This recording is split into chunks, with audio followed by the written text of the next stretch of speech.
I stopped looking into the forest after my third week of living in the countryside.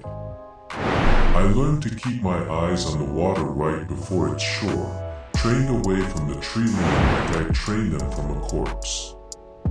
That's how everyone else coped too. The feeling found us anyway. Nobody talked about it, almost like they were afraid that speaking about it would make it more real. I tried my best to deny it, but I felt it when I looked past the water into the forest beyond. At night, it seemed like an audible hum in the distance. My wife left a few weeks ago. She took the boat by our house and was never seen again. I couldn't convince myself that she was one of the ones who just leave. It's common for those who live far away. That kind of solitary life isn't for everybody. Some people move to towns or cities nearby. Others leave to isolate themselves even more and go deeper into the wilderness. We don't usually ask questions when people move out, but I simply couldn't accept that she was one of them, that she would leave without saying a single word. I was still processing the disappearance when, a couple of days ago, nearby travelers came to our small town. I knew that those heading to the city would need supplies for their journey. I left my home in spite of my grief and took the supplies I was willing to trade with. After a few unsuccessful attempts to barter with the visitors, I sat on a stump near a campfire. One of the men was in front of me. He was an older man with a beard and a face full of wrinkles. He was measuring black powder into small bags. "What is it?" I said. "If it's gunpowder, I've got shot and caps." The man didn't take his eyes off the work. "I'm not here to trade," he said. "I thought that's what you folk came here for," I said. "I ain't with the other folk," he said, "and the less time I spend here, the better."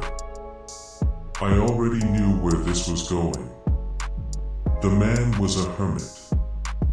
I could tell by the way he stared at me dead in the eye, oblivious to any social rules. Hermits were a paranoid sort, observant in the wrong way. I knew he was talking about the forest, but I had always been one of the few people to deny the anomaly, which outsiders mention so often. "You don't hear the humming?" he said, ignoring my question. "Or have you just made your peace with it?" I prepared to say no, not really. I wanted to tell him that he was crazy, or that he had been alone for too long, but I was too tired. "Well, I ain't sure, really," I said softly. It was the first time I had been honest about it. "Every time I pass through here, I hear it," he said. "Your people feel the need to enter the forest just the same, and yet you refuse to move away." His words reminded me of something. If someone were to go to those woods, what would happen to them? "Are you thinking of going?" he said. "No, but someone I know is gone." I'm not saying they went to the woods, but if they did, what would happen? How can I say it? He paused. "Some things notice when you're looking. Better to stop asking questions." I stared at him, the deep lines of his old, tired face growing more pronounced. "My advice?" he said before I could speak. "Leave this place, or at the very least, don't go toward the forest." With that, he tied off one of the bags and tucked it in a large satchel. He stood up and walked away. I must have sat on that stump for an hour, thinking over his words. Occasionally I would turn around and look across the river. The trees beyond seemed to absorb the light from the sun, and when I watched the forest, I could almost feel my vision warping and swirling together until the darkness grew across my eyes. After that, all I could hear was a muted droning noise, like an insect humming in the heat far away. But each time, I would snap out of the trance, unsure of how long I had spent watching the woods. The forest had a way of eating time when you gave it your attention. My feelings faded slightly when I looked away, and they were replaced by something else, an intense anger directed toward the forest across the river. It had influenced me, I was sure of it. It had been in my brain. If it could do it to me, it could have done it to her. It could be the cause of my wife's disappearance.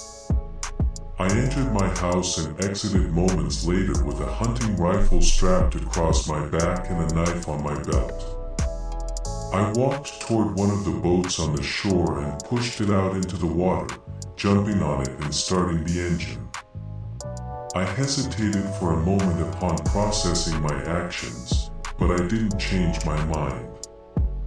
I had to know the truth about the forest. As the boat started across the river, I looked behind me.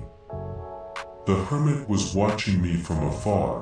He shook his head slowly, but I pretended not to see him. The weight of the forest was undeniable by now. I had passed the area before on multiple occasions, but I had never felt its presence like this. The forest was deep and draped in moss so that I couldn't see what lay beyond it.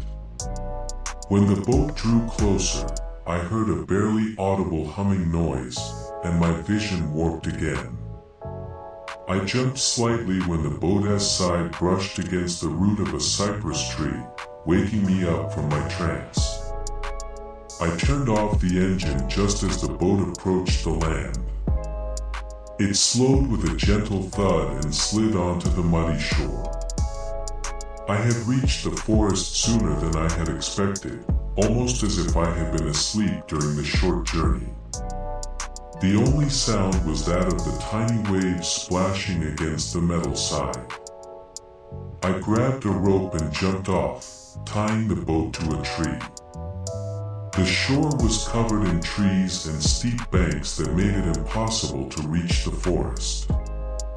I walked along the shore, stepping on roots and rocks, and waiting for a place where the steep banks gave way slightly. As I walked, something caught my eye. It was shrouded in hanging moss below a huge cypress tree. I peered through the curtain of moss and confirmed my suspicion. It was a boat. The same boat that had been next to my house. The one my wife had disappeared with. There was no doubt in my mind that I was in the right place. My determination to discover what had happened to her grew, and so did my grip on the strap of the hunting rifle. I didn't know why I had taken the gun with me, but something told me it was important.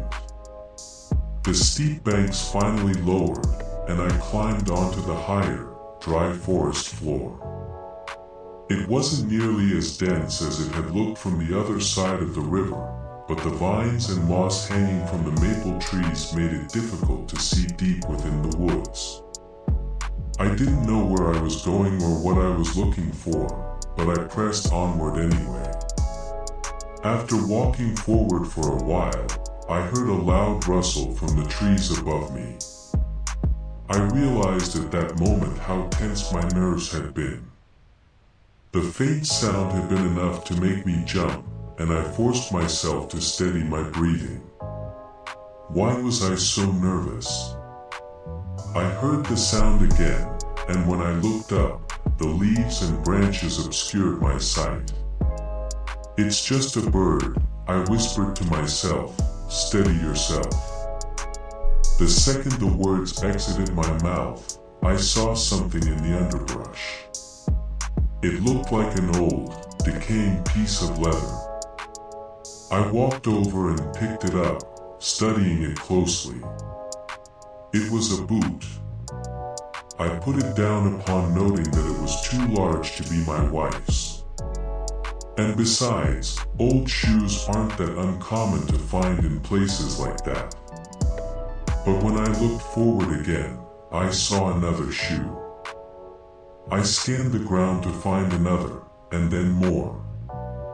The grass was dotted with shoes of all shapes and sizes. How odd. I heard the same rustling sound again, this time directly above me, but no matter how much I squinted against the light, I couldn't make out what was above the dense branches. I knew it was a bird, or a squirrel, or something of the sort, but my muscles still tensed, and I felt the urge to hold my gun in my hands. I shook the feeling and kept walking forward.